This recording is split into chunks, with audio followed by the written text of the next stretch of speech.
Սրանք Պայթյունի առաջին վայրկյաններն են արձանագրված անվտանգության ու սիրողական տեսախցիկներով։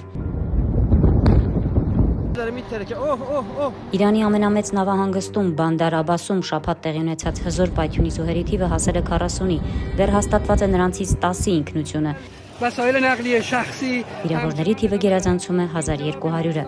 Շահիդ Մոհամմադի Բանդար Աբաս է։ Երբ դուրս եկա շենքից, հսկայական բոց տեսա, հետո Պայթյունի ու Պայթյունից ալիքի ձայնը լսվեց, շենքի բոլոր ապակիներն ու ճակատային քարերն ընկան։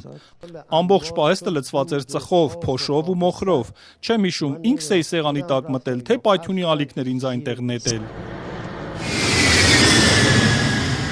Հրշեջները 3 օր շարունակ օդից ու ցամաքից փորձում են մարել բռնկված հզոր հրդեհը։ Իրանի Կարմիր մահիկի փրկարարական խումբը վիրավորներին տարհանել է Պայթյունի վայրից։ Այս կադրերում էլ Կարմիր մահիկի աշխատակիցները փրկում են Պայթյունի բեկորներից տուժած շանը։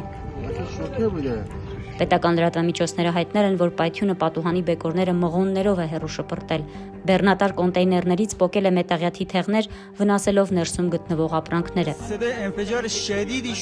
Ես հզոր Պայթյունի ձայն լսեցի, շատ բարձր էր, հետո տեսանք հրդեհ է բռնկվել։ Տեսեք, թե ինչպես է մեքենան վնասվել։ Բոլոր մեքենաների տանիքներն ու դիմապակիները կոտրվել էին։